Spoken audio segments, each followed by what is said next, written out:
할렐루야. 혹시 2부 예배나 3부 예배를 드리고 또 이 4부 예배, 청년 예배에 참석하신 분이 계실까요? 제가 생각했던 우리 좀 빼고 청년들 중에는 한 명도 안 계시는군요.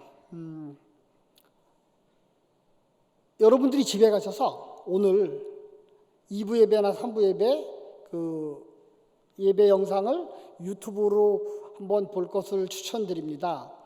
그거 다 볼 필요 없이 설교만, 오늘 2부 예배와 3부 예배는 허성회 목사님께서 왜 선교를 해야 되는지에 대해서 아주 은혜로운 말씀을 전해 주셨는데, 한 번씩 여러분들이 보시면 오늘이 선교 헌금 작정 주일이고 내가 하나님이 주신 감동으로 이렇게 작정했는데 그 헌금들이 그렇게 사용되고 또 이러기 때문에 우리가 헌금을 해야 하는구나 하는 것들을 느끼실 수 있을 것 같아요. 2부 예배와 아마 1부도 그랬겠지만 1, 2, 3부는 설교를 들은 후에 이 헌금을 작정하는 시간이 있었습니다.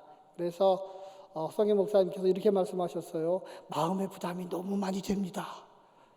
결과가 답을 해줄 텐데 내 말씀에 은혜를 받았으면 작정한 사람들이 많을 것이고 금액도 많을 텐데 작정한 사람이 적고 금액이 적으면 설교가 은혜가 안 됐나? 저는 그런 생각 없이 4부 예배 말씀을 준비했는데 3부 예배를 드리면서 저도 갑자기 설교를 굉장히 뜨겁게 해야 되겠구나, 그래야 작정을 많이 하겠구나 이렇게 생각을 했는데 목사님께서 저는 작정한 후에 설교를 한다고 하니 작정이 많든 적든 설교의 은혜와는 관계가 없을 것 같아서 마음의 부담이 확 줄어들었어요. 그런데 여러분들이 이미 작정하셨고 하나님께서 여러분들이 작정하신 것보다 몇 배로 은혜를 베푸셔서 풍성한 한 해가 되시기를 주님의 이름으로 축원합니다. 그리고 아직 작정 안 하셨거나 생각해보니까 내가 작정이 좀 적었나 하는 형제자매님들은 굳이 가서 고칠 필요 없더라도, 지금 아직 제출을 안 했나요?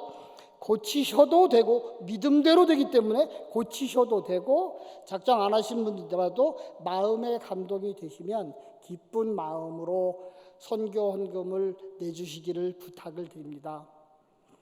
저에 대해서 잠깐 더 소개를 하면, 저는 성일교회 15기입니다.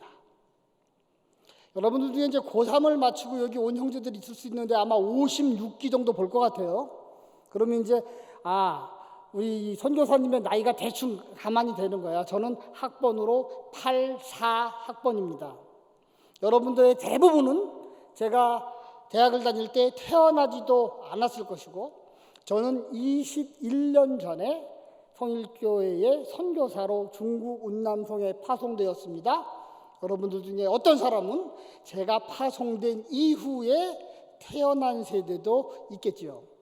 여러분들의 부모님들이 성일교회를 오래 다니신 분이라면, 최소한 20년 이상 다니신 분이라면 어쩌면 여러분들의 부모님들은 저의 친구 혹은 제 선배님들 아니면 후배님일 수도 있을 것 같아요.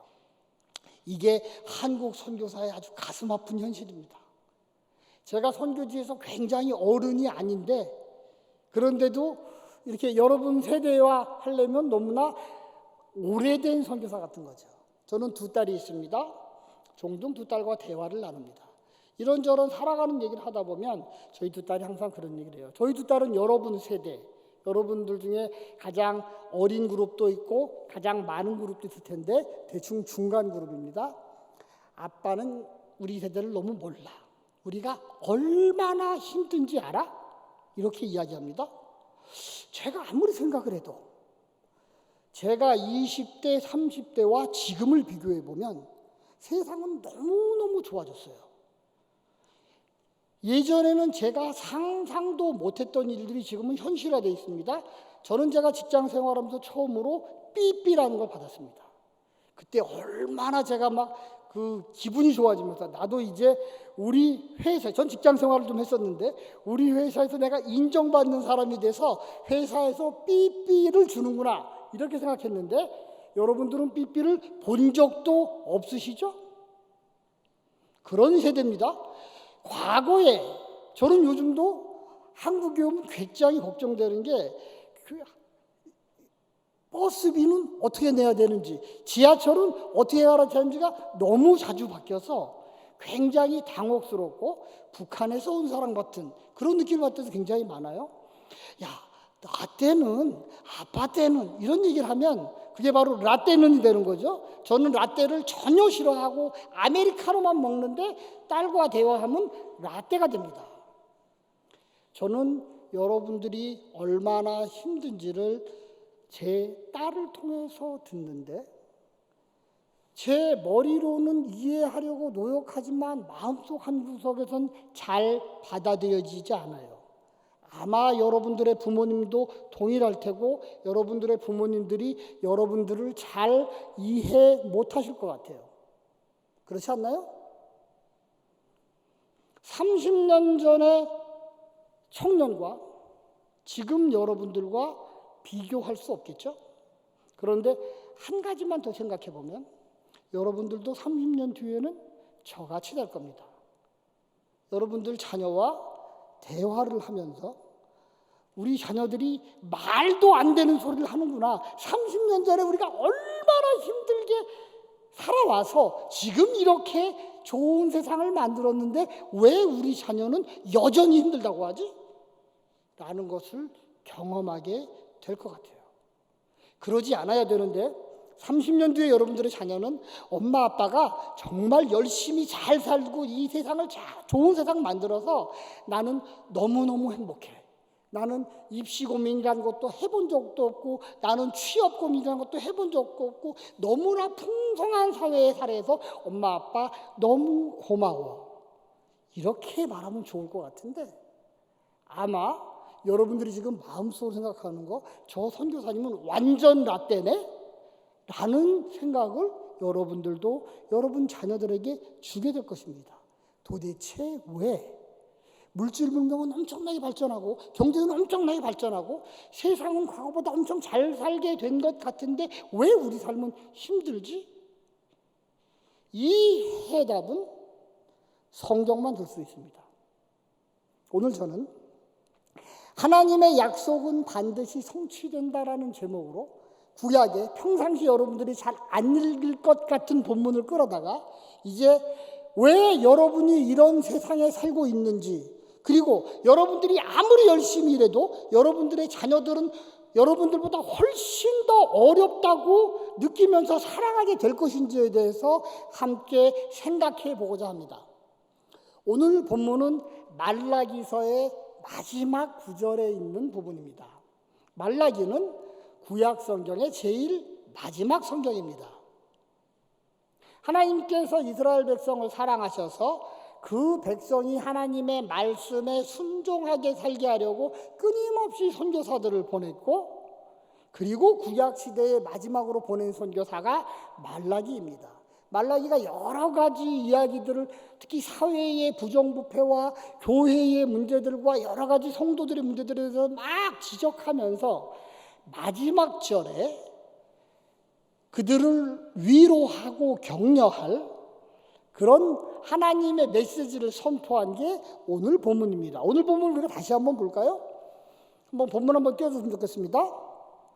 보라, 여호와의 크고 두려운 날이 이르기 전에. 여호와의 크고 두려운 날은 이스라엘 사람들이 생각하는 것은 여호와께서 자기 백성들을 구원하시려고 메시아를 보내주는 때를 여호와의 크고 두려운 날이라고 성경이 표현하고 있습니다.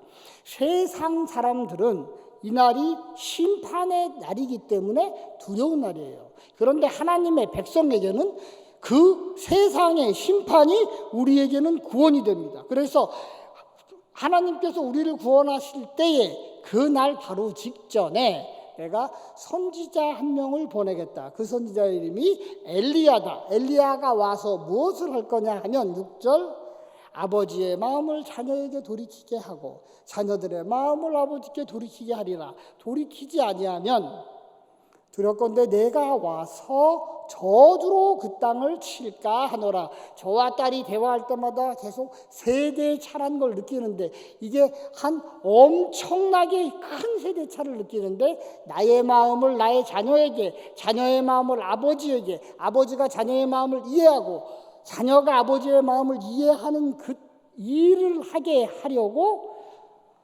하나님께서 엘리야를 먼저 보내시고 그 뒤에 여호와의 크고 두려운 날이 임할 것이다. 이렇게 예언을 한 것입니다. 그리고서 엘리야가 이 예언을 한 뒤에 구약의 예언은 끊겼습니다. 굉장히 긴 시간 동안 하나님께서 선지자를 보내서 말씀을 하지 않으셨어요. 그렇게 400년의 시간이 지나고 400년 뒤에 한 사람이 태어나게 됩니다. 그 사람의 탄생도 하나님의 예언에 의해서 태어나게 되는데 우리가 그 사람에 대해서 한번 살펴보려고 합니다. 그 사건은 누가복음 1장에 기록되어 있습니다. 우리가 1장을 다 읽을 수 없어서 17절 한 절만 함께 읽도록 하겠습니다. 그가 또 엘리야의 심령과 능력으로 주 앞에 먼저 와서 아버지의 마음을 자식에게 거스르는 자를 의인의 슬기에 돌아오게 하고 주를 위하여 세운 백성을 준비하리라. 아멘. 하나님께서 우리에게 약속을 주시고 아무 말씀 없이 400년이 지났는데 400년이 지난 이후에 어떤 제사장, 그것도 오랫동안 자녀가 없고 이미 그의 아내는 늙어서 아기를 생산할 수 없을 상황이 된 어느 제사장에게 하나님께서 천사를 보내 메시지를 전합니다. 네가 아들을 낳을 것이다. 그리고 그 아들에게 내가 엘리야의 심령을 줄 것이다. 이 약속을 받은 사람은 사가랴라는 사람입니다. 사가랴는 제사장이었기 때문에 구약의 예언들에 대해서 능통했을 것입니다. 그래서 이 말씀을 받자마자 하나님께서 400년 전에 말라기를 통해서 주신 그 말씀이 나의 가정을 통해서 성취되는구나. 나는 엘리야의 심령을 가진 아이를 낳을 것이고 이 아이의 탄생은 여호와의 크고 두려운 날이 이제 시작될 것이라는 희망을 우리에게 주는구나. 수백 년 동안 외세 침략으로 아무런 희망이 없던 이스라엘에게 그들이 막연하게 메시아가 오기를 기다렸습니다. 그런데 언제 어떻게 어떤 방법으로 올지는 전혀 모르고 그저 메시아가 오셔야 합니다. 메시아를 기다립니다. 라고 하는 사람들에게 이제 새로운 희망이 던져졌습니다. 엘리야가 먼저 와야 하는데 내가 낳을 아이가 엘리야의 역할을 할 것이다. 그리고 1년 뒤 사가랴는 아들을 낳았습니다. 그리고 그 아들이 30년 정도 시간이 지나서 자랐을 때 광야로 나가게 됐습니다. 그 아기가 세례 요한입니다. 세례 요한의 아버지 사가랴가 받은 예언은 어떤 예언이냐면 하나님께서 말라기를 통해서 하신 다시 올 엘리야, 그것이 세례 요한의 사명입니다. 그러므로 세례 요한은 어떻게 사람들에게 얘기해야 되냐면 당신은 누굽니까? 라고 물어볼 때 나는 구약에 예언된 엘리야입니다. 저희 아버지가 저를 낳을 때 천사가 나타났고 천사가 우리 아버지에게 이런 예언을 해줬습니다. 저는 구약에 예언된 그 엘리야고 제 뒤에 메시아가 올 것입니다. 라고 답을 해야 되는데 세례 요한은 그렇게 얘기하지 않고 자기에 대해서 다르게 표현합니다. 우리가 요한복음 1장 23절도 함께 읽었으면 좋겠습니다. 이르되 나는 선지자 이사야의 말과 같이 주의 길을 곧게 하라고 광야에서 외치는 자의 소리로라 하니라. 말라기가 마지막 예언을 하기 300년 전에 이사야가 살고 있었습니다. 이사야가 자기의 예언들을 기록한 것이 이사야서고, 여러분들이 성경에 대해서 연구를 많이 하셨거나 들어본 사람이 있을지도 모르겠습니다. 이사야서는 총 66장으로 되어 있습니다. 우리의 성경은 66권으로 되어 있습니다. 이사야는 크게 두 부분으로 나눠서 1장부터 39장까지는 이스라엘 백성이 지은 죄 때문에 하나님께서 이스라엘을 심판하실 것이다 라는 내용들을 주로 예언하고, 40장부터 66장까지는 이게 총 27장인데, 그러나 하나님께서 이스라엘을 사랑하셔서 다시 너희들을 구원, 회복시켜 주실 것이다 라는 회복의 메시지가 기록되어 있습니다. 우리 성경은 구약 39권과 신약 27권으로 나눠져 있고, 구약의 주로 핵심 메시지는 하나님의 말씀을 지키지 않는 자는 벌을 받는다, 심판을 받는다 라는 내용이 주로 내용으로 되어 있고, 신약은 그러나 사랑의 예수님께서 우리의 죄를 용서하셔서 우리를 회복시키신다 라고 돼서, 이사야서 자체는 전체 우리 66권 성경을 대표하는 그런 성경으로 받아들여집니다. 그런데 이사야가 회복을 얘기하는 처음 시장을 40장에 시작을 하는데, 40장의 초두에 이 예언이 나와 있습니다. 이사야 40장 3절 우리 같이 한번 보겠습니다. 외치는 자의 소리여 이르되 너희는 광야에서 여호와의 길을 예비하라, 사막에서 우리 하나님의 대로를 평탄하게 하라. 자, 그럼 우리가 이런 말씀들을 순서에 맞게 한번 맞춰보려고 합니다. 예수님이 오시기 700년 전에 유다 왕국이 그렇게 어려운 상황은 아닌데, 그럭저럭 잘 살고 있는 상황인데, 이사야는 메시지를 받습니다. 이 나라가 죄 때문에 망하게 될 것이다, 심판받게 될 것이다. 그런데 하나님께서 다시 회복시킬 것이다. 회복된 사람들이 바벨론에서부터 이제 돌아오게 될 텐데, 돌아올 때 누군가를 발견하냐면 그 광야의 길에 누군가가 도로 공사를 하고 있는 거예요. 돌아오는 사람이 잘 돌아올 수 있도록 도로 포장 작업을 하고 있는 거예요. 이사야가 본 환상은 광야에서 어떤 사람이 도로 포장을 하면서 외치는 소리를 들었어요. 그런데 이 사람이 뭐라고 외치냐 하면, 광야에서 여호와의 길을 예비하라, 사막에서 우리 하나님의 대로를 평탄하게 하라 라는 메시지를 전했습니다. 그리고 사람들은 이 말씀을 어떻게 받아들였냐 하면, 이사야 당시의 사람들은 우리나라가 언젠가 망한대, 그리고 그런데 하나님이 다시 회복시킨대. 이사야가 이 예언을 하고 100년 뒤에 실제로 이 유다가 망했습니다. 그리고 다시 70년이 지나니 하나님께서 그 백성을 회복시켜서 데리고 오셨습니다. 데리고 올 때 이 사람들이 비로소 이사야 40장 3절의 말씀이 성취되고 있구나, 이렇게 생각을 한 거예요. 그리고 이 예언은 완성된 것이라고 생각을 했습니다.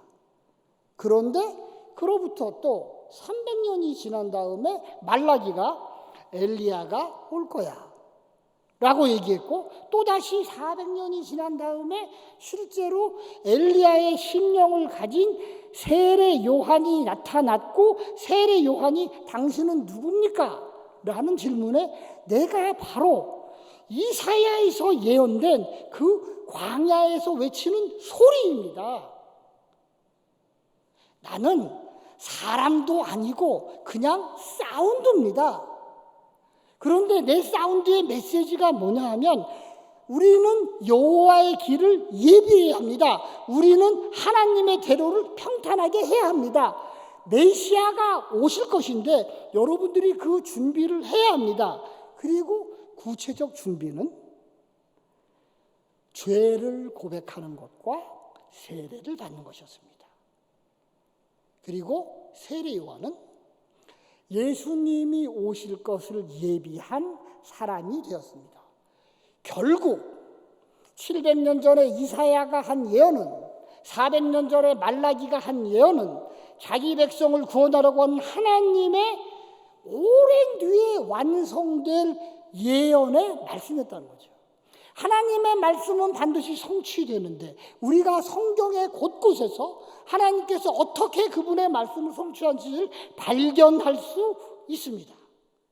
우리는 성경이 하나님의 말씀임을 믿고 그렇기 때문에 성경에 기록된 모든 약속들이 이미 성취되었거나 앞으로 성취될 것이다 라는 희망을 갖고 살아갑니다.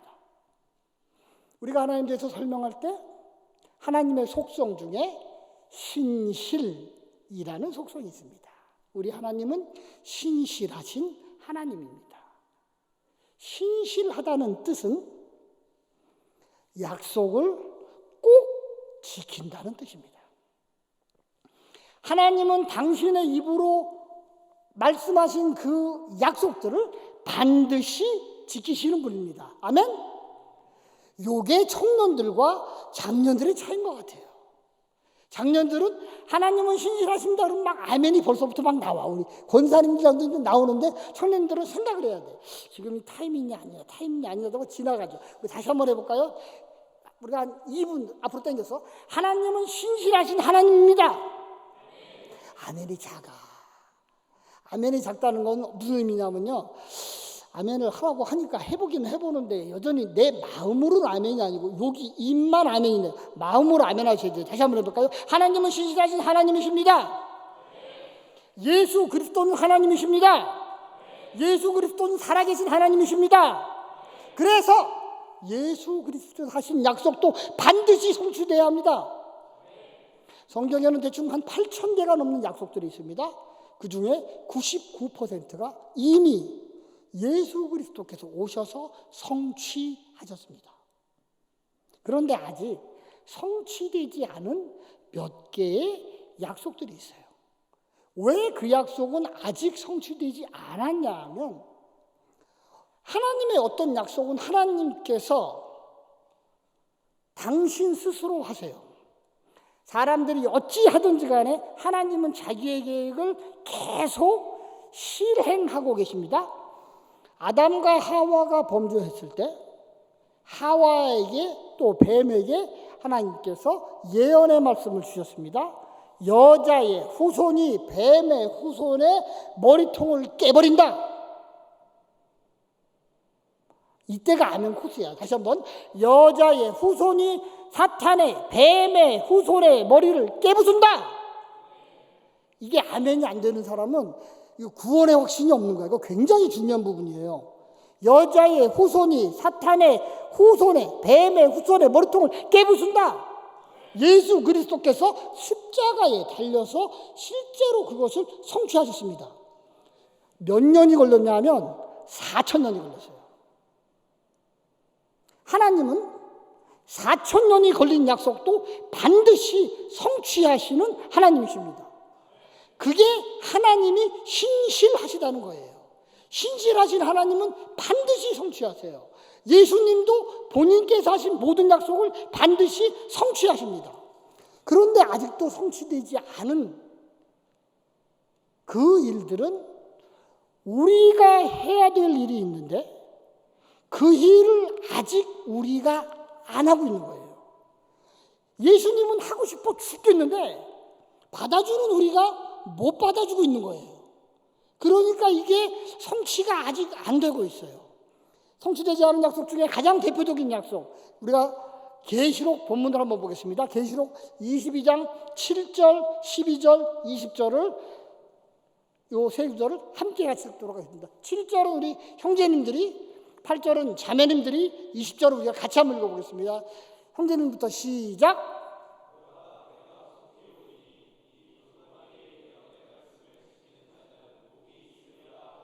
12절.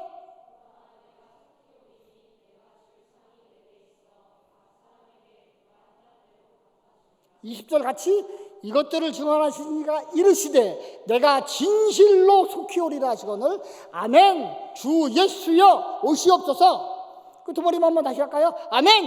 주 예수여 오시옵소서. 성경을 마무리 짓는 계시록의 제일 마지막에 예수님이 약속으로 성경을 마무리합니다. 예수님이 하신 약속은 내가 속히 가겠다라는 약속입니다. 무려 한 장에 3번이나 걸쳐서 이스라엘 문화권에서 이스라엘 사람들은 3이라는 숫자에 굉장한 의미를 부여합니다. 3은 하나님께 속한 숫자이고 3번 말한 것은 반드시 지키겠다는 강한 의지입니다. 예수님께서 한 번만 말씀하셔도 우리가 아멘 하고 믿을 텐데 무려 3번씩이나 강조해서 말씀하셨습니다. 그래서 모든 크리스찬들은 우리 예수님이 다시 준비하셔야 돼요. 아멘 준비하셔야 돼요. 마음속으로 아멘 타임이냐. 모든 크리스찬들은, 모든 성도들은 우리 예수께서 다시 오실 것을 믿습니다. 아멘이 여전히 작은 것 같죠? 믿습니다. 그게 우리의 신앙인 거예요. 우리의 신앙인 거예요. 요 다시 오시겠다는 표현이 헬라어는 에르코마이라는 단어를 쓰는데요. 에르코마이를 영어로 번역하면 어떤 때는 come이 되고 어떤 때는 go가 됩니다. 그런데 이게 미국 사람들은 come이 오는 것도 어떤 때는 come, 가는 것도 come인데 한국 사람들은 영어 단어를 외울 때 come은 무조건 오다, go는 무조건 가다 라고만 공부하는 경향이 있는 것 같아요. 저는 그렇게 외웠습니다. come, 오다, go, 가다. 제가 중국에 가보니까 come에 해당하는 중국어는 라이라는 올레자를 쓰고 라이라고 있는데 중국 사람들의 마인드가 동양권임에도 불구하고 미국 사람하고 같아요. 이 라이는 오다도 라이를 쓰고 가다도 라이를 써요. 근데 가다라는 단어는 따로 있어. 취라는 단어가 있는데 어떤 때는 취를 쓰고 어떤 때는 라이를 써서 가다라는 표현을 하기도 해요. 그래서 이 중국 사람들이 우리보다 언어에서 영어에 좀 가깝구나 이런 생각을 했어요. 그리고 제가 네팔로 갔더니 네팔에는 좀 더 어려운 표현이 있는데 가다라는 표현은 아우누라는 단어입니다. 오다라는 표현이 아우누라는 단어고 가다라는 단어가 갑자기 기억이 안 나네요. 자누라는 가다는 자누, 오다는 아우누라는 단어를 쓰는데 그런데 이제 네팔 사람도 아시아권인데도 꼭 이 아우누라는 단어가 가다로 쓸 때가 있어요. 한국 사람만 이게 계속 이 단어는 뜻 이렇게 외우니까 이제 막 커뮤니케이션에 어려울 때가 있어요.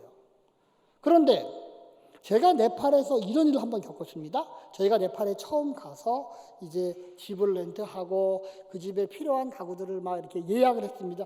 이 네팔은 가구점에 가서 가구를 사오는 게 아니라 가구점에 가서 가구를 예약을 해야 돼요. 어느 가구점도 가구를 풀세트로 갖고 있질 않아요. 그림만 가지고 있고 뭐 옷장은 이런 사이즈에 이렇게 해주세요. 책상은 이렇게 해주세요. 침대는 이렇게 해주세요. 그럼 걔네들이 이렇게 대충 계산한 다음에 이제 물건을 만들기 시작을 합니다. 그래서 이제 배달을 하기로 된 날이 됐어요. 오늘 오후에 오기로 해서 제가 집을 다 청소를 해놓고 집에서 기다렸습니다. 1시쯤 오기로 했는데 1시가 대충 됐는데 지금 걸면은 예의가 아니겠지. 그래도 조금 더 기다려보자. 좀 기다리다가 안 와서 전화를 한번 했어요. 우리 집에서 기다리고 있는데 지금 어디예요? 그랬더니 네, 가는 중이에요 라고 회답이 왔습니다. 그래서 좀 더 기다렸습니다. 1시간쯤 기다렸는데 안 왔어. 또 한번 걸었습니다. 지금 어디까지 왔어요? 네, 가는 중이에요. 또 1시간 기다렸습니다. 또 걸었습니다. 네, 가는 중이에요. 저녁 6시가 됐습니다.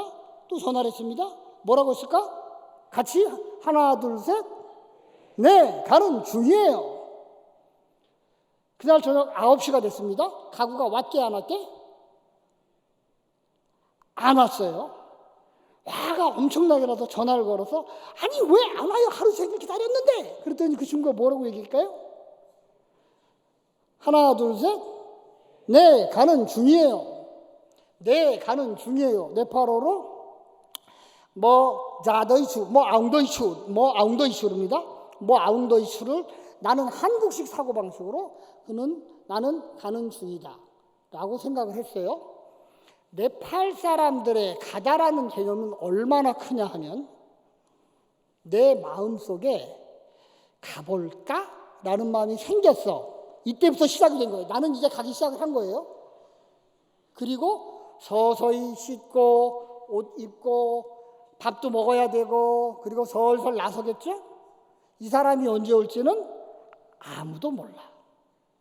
근데 저는 한국식 사고방식을 갖고 있고 제가 중국에서 16년간 있으면서 중국에서 겪은 것도 좀 사람들이 약속을 잘 안 지켜.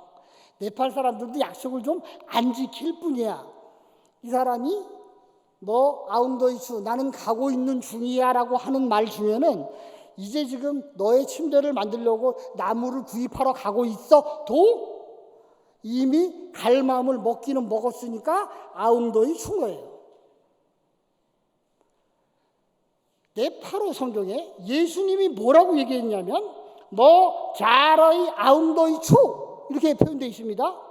이것을 어떻게 받아들이냐에 따라서 이 사람의 예수님의 재림관이 완전히 바뀔 수 있습니다. 어떤 사람은 이렇게 받아들이겠죠. 아웅더이추는 이제 슬슬 가볼까? 라고 마음먹은 상태일 수 있어. 예수님은 지금도 천국에서 이제 슬슬 재림을 해볼까? 라고 생각하실 수 있어. 이렇게 성경을 읽는 네팔 사람들이 있을 수 있습니다. 그런데 실제로 오고 있는 사람도 너 어디 있어? 아웅더이슈 나는 가고 있다 라고 표현을 하는 거예요. 네팔에 살지만 한국적 사고방식을 가진 저는 이 나의 침대와 옷장이 지금 오고 있다. 도로변에 지금 오고 있는 거야. 그런데 길이 막히나 봐. 그런데 차가 중간에 고장났나 봐. 무슨 일이 있지? 왜 안 오지? 왜 안 오지? 예수님이 자러 아웅더이추 내가 속히 가겠다라고 얘기할 때 예수님이 지금 거의 다 왔어 라고 받아들이는 사람도 있다는 거예요. 제 말씀이 이해가 되십니까? 예수님은 한마디만 하셨을 뿐입니다. 나는 가고 있는 중이야. 그런데 어떤 성도들은 이제 슬슬 준비하시나 보지. 그러면 정작 도착하시려면 굉장히 시간이 있겠네. 하지만 어떤 성도들은 예수님은 바로 코앞까지 왔어. 내일이면 모레면 며칠 뒤면 오실 거야. 로 받아들일 수 있다는 겁니다. 우리 모든 크리스찬들은 예수님의 재림을 믿는다고 제가 말씀드렸습니다. 아멘입니까? 여러분들도 진짜로 예수님이 올 것 같습니까? 진짜로? 언제? 여기서 언제 얘기하면 이단이 되는 거예요? 한국 교회 강단에 어느 순간 예수님의 재림 얘기를 잘 안 해. 왜냐하면 언제를 모르니까 잘못 얘기하면 이단이 되는 거예요. 이 말씀을 안 하니까 성도님들도 우리 형제자매들도 예수님이 오는 건 다 믿고 알아. 나의 머리는 아는데 예수님이 언제? 아직 멀었어요. 이 약속을 하시고 2000년이 지났습니다. 예수님께서 이 말씀을 처음 해주셨을 때 초대교회 성도들은 금방 오실 거야 생각해서 매일매일 기도 속에 주님 속히 오시옵소서, 주님 어서 오시옵소서 기도를 했어요. 그런데 그 세대가 다 죽고 그 다음 세대가 오고 그 다음 세대가 오고 그 다음 세대가 와도 예수님이 안 오셨네. 제가 여러분들한테 솔직하게 묻고 싶습니다. 예수님이 왔으면 좋겠습니까? 대답이 없잖아. 그죠? 예스든 노든 대답이 없잖아. 다시 한번 물어볼게요. 예수님이 진실로 진짜로 오셨으면 좋겠습니까?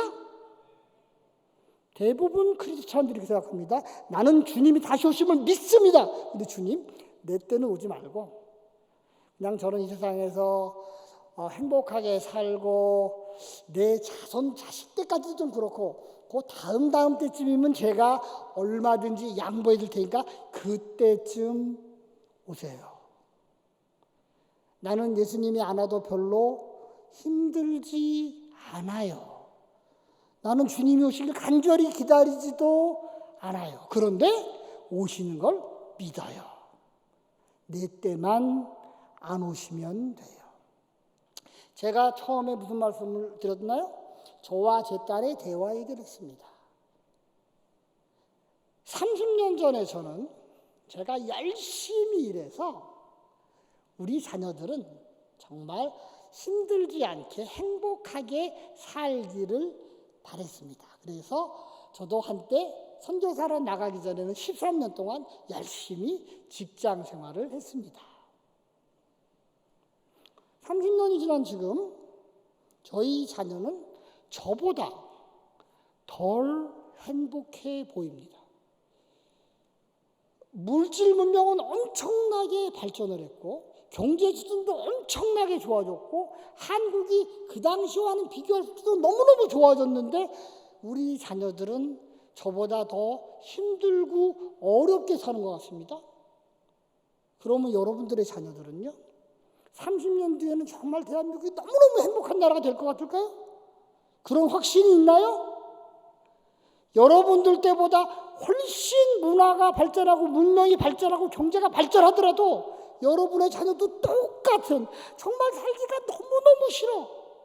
엄마는 정말 죽겠어. 라는 말들이 여러분들 자녀들 입에서 나올 수도 있습니다. 왜요? 세상은 점점 살기 힘들어질 수밖에 없어요. 아무리 경제가 발전하고 아무리 사회가 발전해도 세상은 망할 수밖에 없는 구조입니다.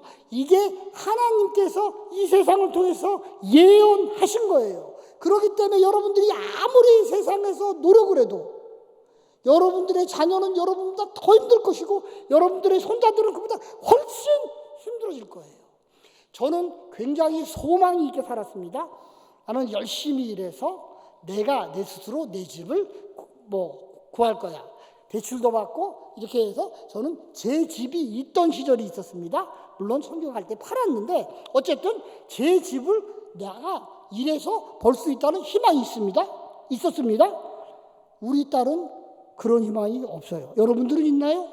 엄마 아빠가 물려주는 거 말고 여러분들 스스로 열심히 일해서 여러분 스스로 집을 구할 수 있다고 생각하나요? 비극적이죠?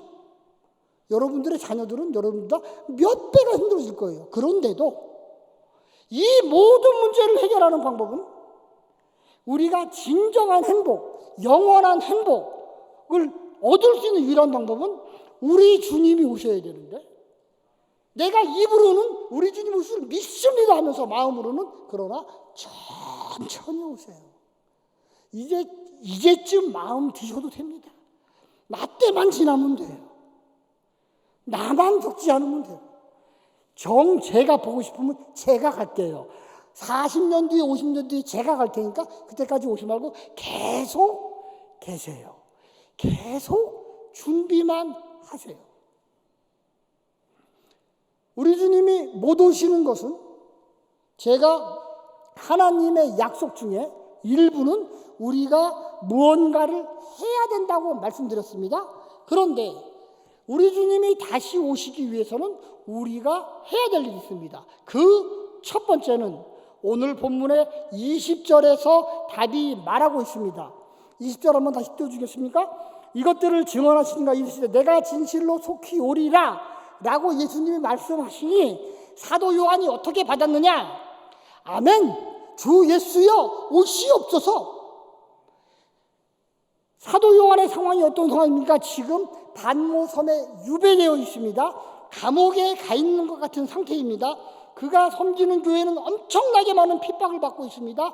예수님을 믿는다는 이유만으로 로마 황제를 황제라 하지 않고 주라 하지 않고 십자가에 달린 예수님을 주인이라고 그분만이 신이다 그분만이 하나님이라고 외친 이유로 엄청나게 핍박받고 고난받으니 요한은 정말로 주님이 빨리 오시길 바라면서 아멘 주 예수여 오시옵소서 이 말의 아람어가 마라나타입니다. 마라나타 주여, 마라나타 주여.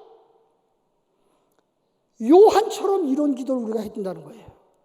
우리가 진정으로 주님이 다시 오시길 기다려야 된다는 거예요.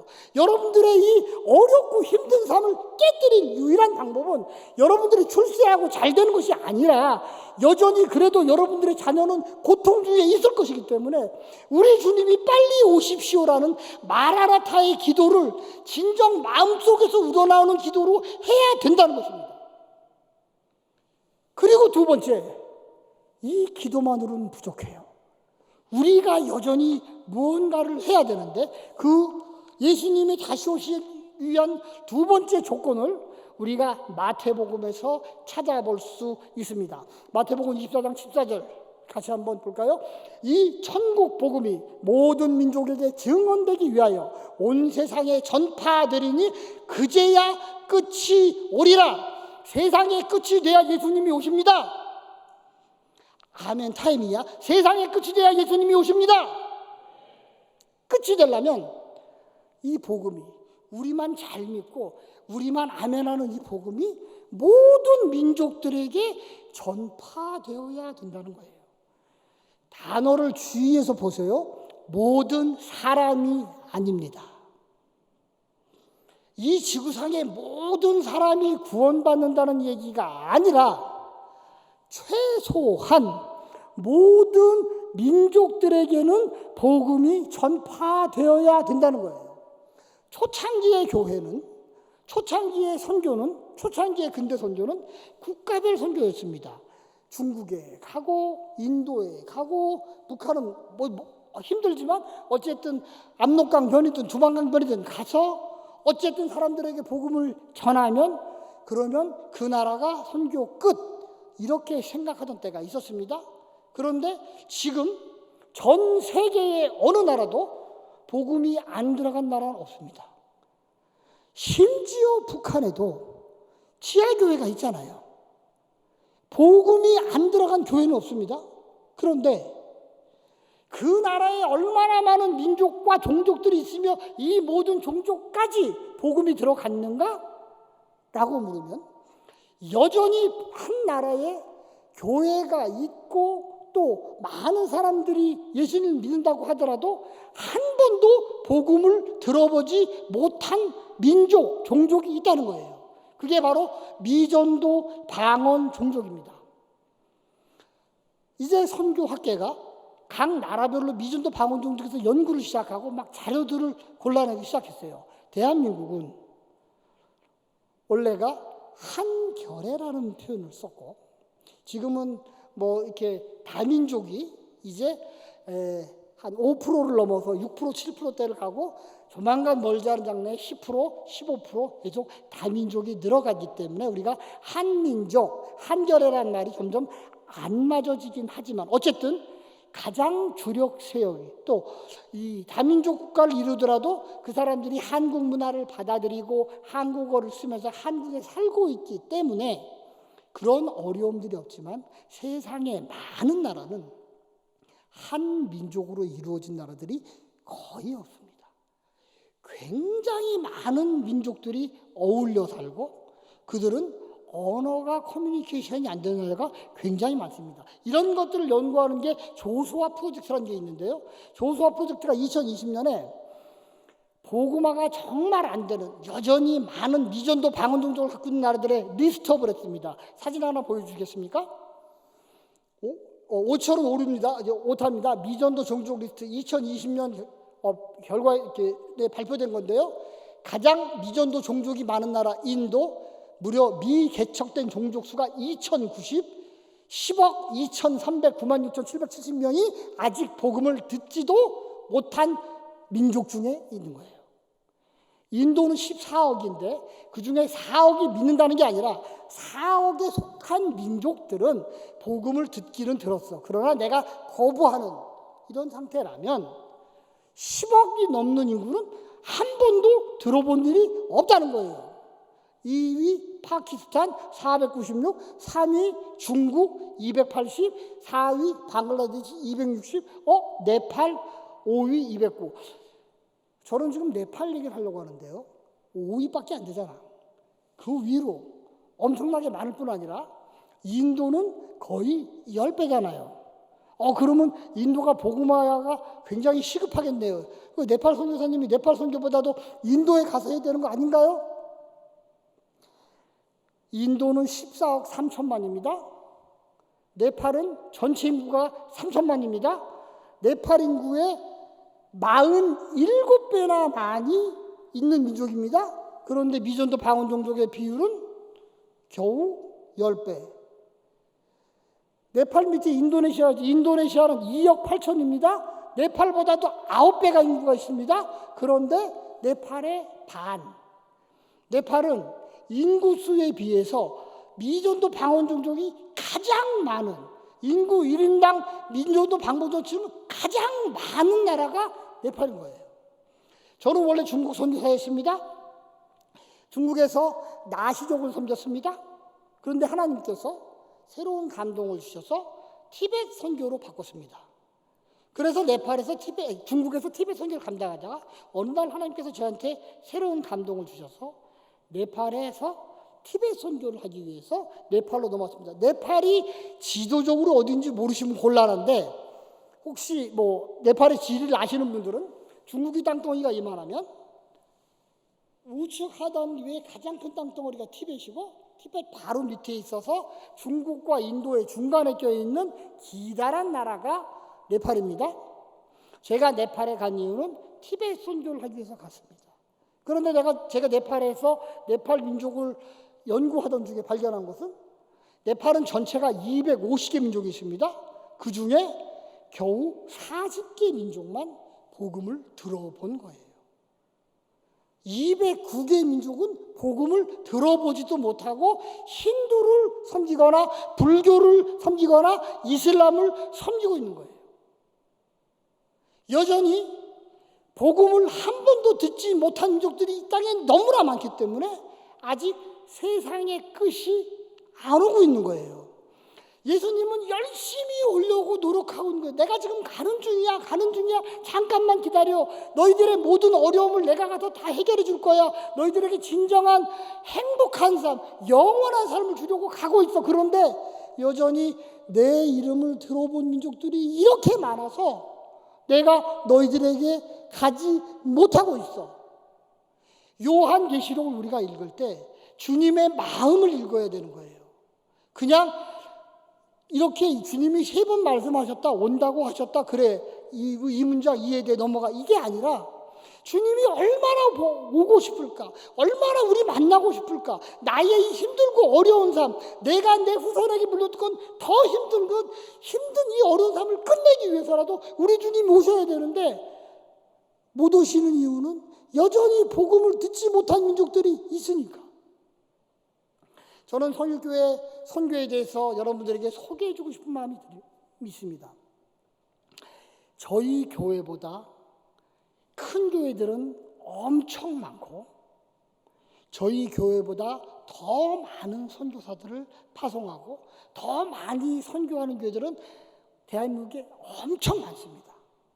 그런데 성일교회만큼 하나님의 마음에 흡족하게 선교하는 교회는 정말 찾아보기 힘듭니다. 이것은 내가 우리 교회이기 때문에 하는 얘기가 아니라, 여러분들이 실제적으로 어느 나라든지 단기 선교로 가든 아니면 단순 여행이나 방문으로 가서 그곳에 있는 선교사들과 대화하면서 성일교회 상황을 말씀해 보면 여러분들이 깜짝 놀랄 정도, 그 선교사님들이 깜짝 놀랄 정도로 그렇게 훌륭한 교회가 있나요? 라고 얘기할 거예요. 우리가 앞에서 본 동영상처럼 허영순 선교사님께서 이 신학교는 30년 전 학교입니다. 저희 남편이 세웠습니다. 그거 기억하실 겁니다. 선교회가 제일 먼저 파송한 선교사는 허진필 선교사님입니다. 그분은 필리핀의 민다나오라는 섬에 가장 먼저 가서 거기서 사역을 시작한 우리 교단의 선교 본부를 만든 아주 훌륭하신 선교사님입니다. 중국 선교를 우리가 오랫동안 했습니다. 1부, 2부, 3부 설교를 하신 허성회 선교사님은 운남성의 한국인으로 2번째로 가셔서 운남동 선교사 중에서는 가장 최초로 미전도 방언 종족에 대한 중요성을 깨닫고 이것을 교회에 선포해서 성일교회가 1999년에 두 민족을 입양했습니다.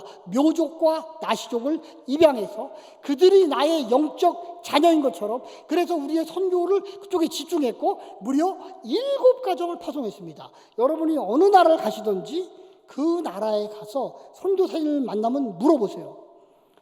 이 사역을 위해서 선교사님네 교회는 이 나라에, 이 민족에, 이 사역에 몇 가정이나 보냈나요? 대부분의 교회는 저희만 보냈지요 라고 대답할 겁니다.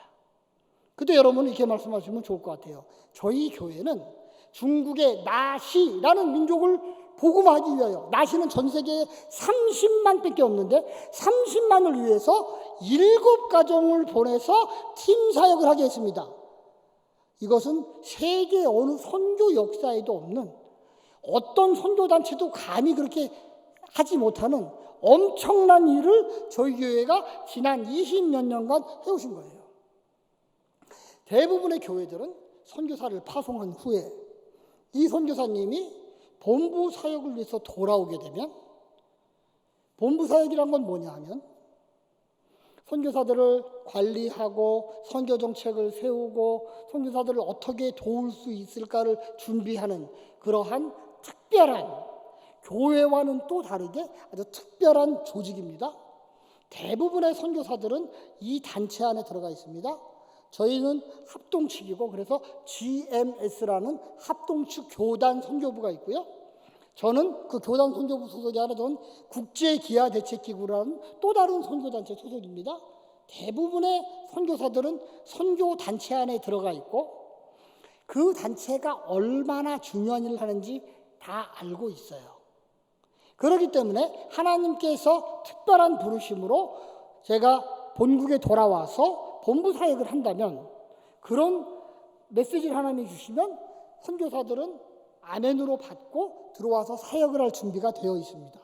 그런데 문제는, 교회는 본부 사역한다 그러면 네, 수고하셨습니다. 이제 저희 교회와는 결별하시면 되겠습니다 라고 하고 선교사 후원을 끊는 교회들이 굉장히 많습니다.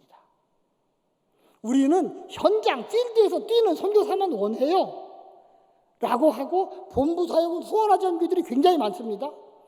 그 대표적인 예가 우리가 아까 이주민 선교사역 소개하신 김석준 선교사입니다. 김석준 선교사는 인도네시아에서 사역을 하다 본부 사역을 위해 한국 돌아왔습니다. 김석준 선교사가 인도네시아 사역할 때 저희 교회 파송 선교사가 아니었습니다.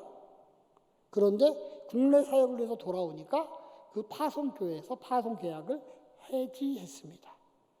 그래서 파송교회가 없는 선교사가 됐는데, 저희 성일교회가 김석준 선교사를 파송해서 이주민 선교사역을 잘 감당하고 있습니다. 그리고 중국에서 추방되신 허성애 선교사님은 GMS 본부 사역을 해서 이제 GMS의 사무총장까지 되었습니다. 그냥 단순히 우리 교회는 선교사 사무총장도 있고요, 이주민 선교사역 하고, 이게 아니라 우리 교회가 얼마나 그동안 선교사님들을 사랑하고 그들의 사역을 후원해 왔는지를 증명하는 게 두 분 선교사님입니다. 요즘 한국 교회 선교의 트렌드는 이주민 선교거든요. 근데 저희 교회는 그 훨씬 전부터, 이주민 선교 아무나 생각하지 않을 때부터 중국어 예배부가 있어서 중국 유학생들이 함께 예배할 수 있었고요. 그리고 이주민 선교를 위해서 김석준 선교를 파송하고 본부 사역을 위해서 허성애 목사님을 사역하게 허락한 교회입니다. 이것들조차도 어느 선교사한테 얘기해도 너무나 선교사들이 부러워하고 박수 받을 만한 일인 거예요. 그런데 이런 모든 것보다 더 성일교회가 잘한 것은, 성일교회는 선교의 전략이 있는 교회였습니다. 성일교회의 선교 전략은 미전도 방언 종족 중심의 선교를 한다는 것이었습니다. 한국의 그 많은 교회들, 오늘 여러분들이 2부, 3부의 허성애 목사님의 그 설교를 들으면 아시겠지만, 우리 교단에 13,000개 교회가 있고 13,000개 교회가 있고, 그 중에 선교사를 파송한 교회는 700교회밖에 안 된다. 그런데 그나마 그 700교회 중에서 선교적으로 어떤 미전도 방언정도 우리 영적 자녀로 품고 영적인 자녀로 입양하고 선교하는 것은 10개도 안 된다는 거예요. 우리보다 큰 교회 엄청나게 많지만, 우리보다 선교 자녀들이 엄청나게 많지만, 하나님의 마음에 흡족한 선교를 우리 교회가 감당하고 있다는 겁니다. 그래서 저희가 나시와 묘족을 입양했습니다. 묘족은 원래 예수님을 잘 믿었습니다. 그런데 묘족의 수준은 영적으로 너무 낮은 수준인 거예요. 태어날 때부터 예수님을 믿어. 그런데 너무 낮아. 그들을 업그레이드 시켜서 묘족 교회가 중국 교회의 주력이 되도록 그렇게 우리가 사역을 했습니다. 나시족은요, 30만 명 중에 크리스찬이 100명이 있다고 해요. 그래서 그 100명의 명단을 주십시오 그랬더니 그 자료는 없어요. 그냥 대충 그 정도가 될 거다. 저희가 타청이라는 마을을 정해서 거기에 들어가서 아동사역을 시작하면서 복음을 전하기 시작했습니다. 들어가기 전에 받은 정보는 타청은 13,000명이 사는 마을인데 크리스찬이 2명 있대. 제가 그 2명을 만나고 싶어요. 만나게 해주세요. 그랬더니 그런데 그들이 누군지 몰라. 이런 곳에서 사역을 시작했습니다. 처음에 만난 자매에게 제가 그들을 도우면서 이렇게 물었습니다. 예수님에 대해서 들어봤니? 그 자매가 뭐라고 대답했냐면 그거 어디다 쓰는 물건이야? 이게 저희가 나시족 선교를 시작할 때 처음 상황이었습니다. 그런데 저에게 이게 어떻게 쓰는 물건이야?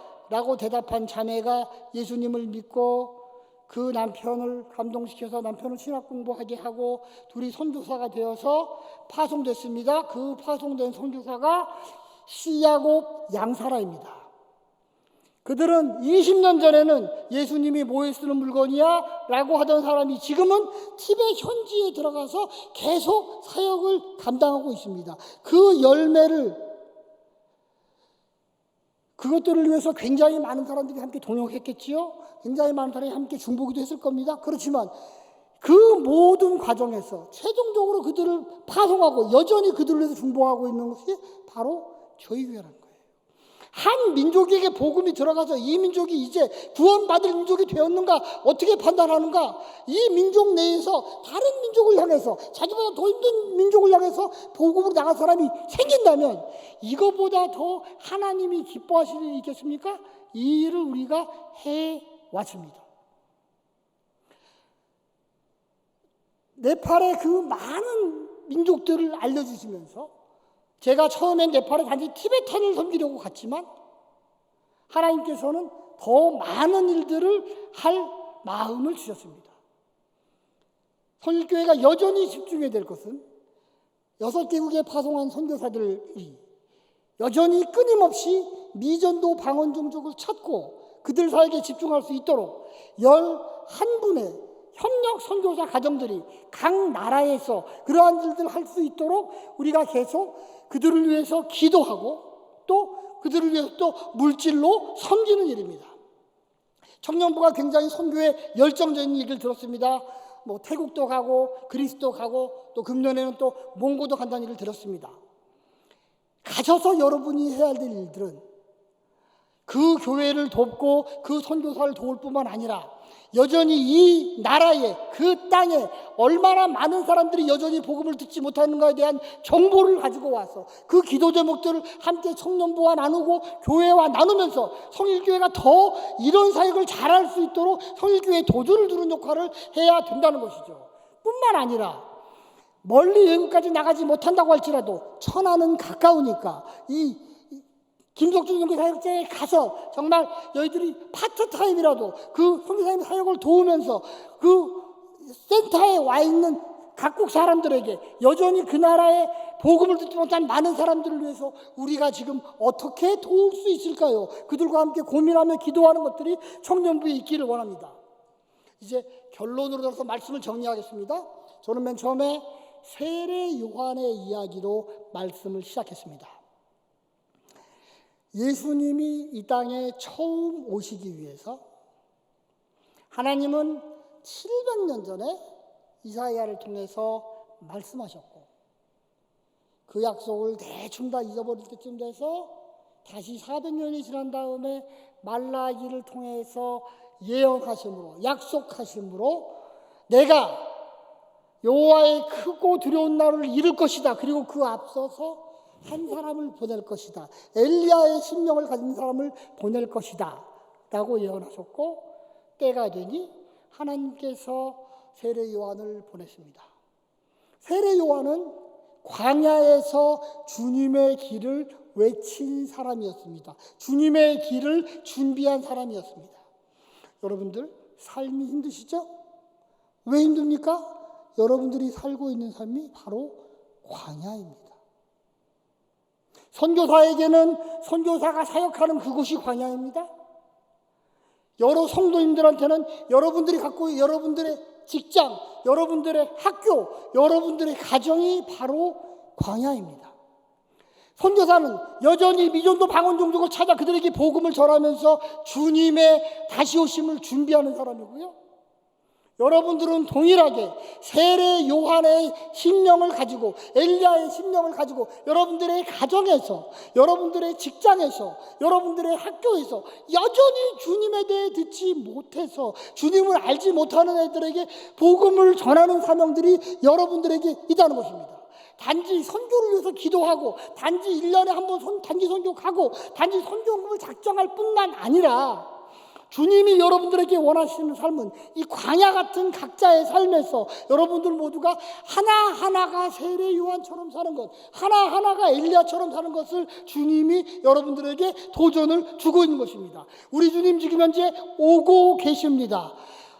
바로 도착하실 것입니다. 그런데 여러분들 앞에 있는 그 광야에 여전히 걸림돌 때문에, 여전히 복음을 듣지 못한 여러분들의 가족들 때문에, 복음을 듣지 못한 여러분들의 친구들 때문에, 여러분들의 직장 동료 때문에 주님이 아직 오지 못한다는 것들을 여러분들이 명심하고, 여러분들이 해야 될 일들은 이제 내가 어떻게 주님의 재림을 준비할 것인가입니다. 예수님의 초림을 위해서는 세례 요한 한 명만 필요했습니다. 그러나 지금 이 본문을 읽을 때 여러분, 하나님은 여러분에게 도전하십니다. 너희들 각자 하나가 이 땅의 세례 요한이다. 그리고 너희들의 학교, 가정, 사업장이 바로 너희들이 메시지를 선포해야 될 광야이다. 너희들이 선포할 메시지는 우리 주님 다시 오시리라입니다. 매일매일의 삶에서 아멘 주 예수여 오시옵소서, 아멘 주 예수여 내가 주님의 다시 오심을 위해 쓰임받는 사람이 되게 하여 주시옵소서 라고 기도하며 그러한 삶을 사는 여러분들이 되시기를 주님의 이름으로 축원합니다.